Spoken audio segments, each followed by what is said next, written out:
Today's blame culture is always trying to find a scapegoat.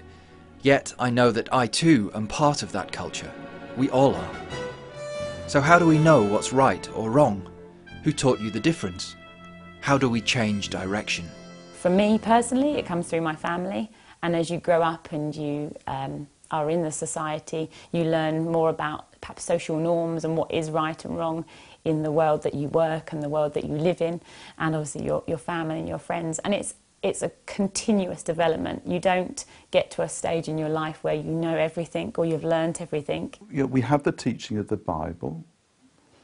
We have the experience of the church, of our brothers and sisters in Christ, and the whole Christian tradition. There's also the human conscience, and learning to be obedient to that. And these are ways in which God's Spirit speaks to our heart.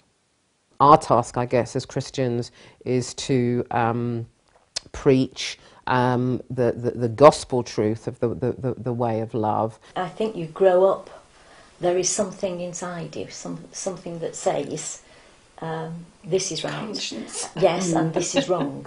Even and you're sort of making in your old moral age. decisions all the time, and Yes, sometimes yeah. you think I've made the right decision, or another time, I Yes, didn't in yeah. that case. Your parents have a huge influence on you, and certainly I would say that my parents were the first influences on my sort of moral education. Yes. But some of the worst punishment that people encounter are things that are said to one another, that cannot be rubbed away. A prayer, I say often for people, is be guardian of our eyes, our ears and our mouth.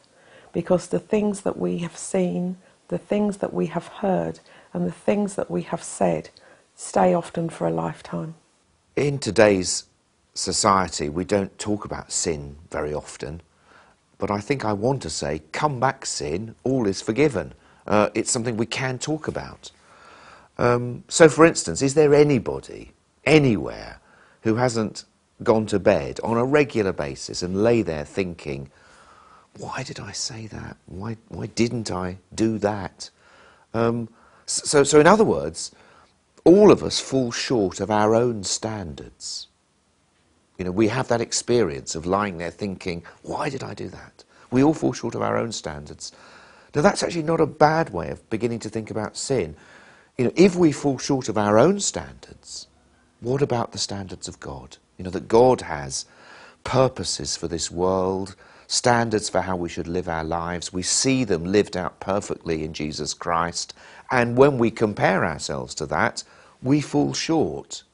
But the great thing about the Christian faith is we don't need to be, you know, too down on ourselves or depressed about that. The whole reason that Jesus came is, yes, to show us what being human ought to look like, but also because he knows what it's like to be human, he's also come to forgive us, to give us a chance to start again and start again and start again.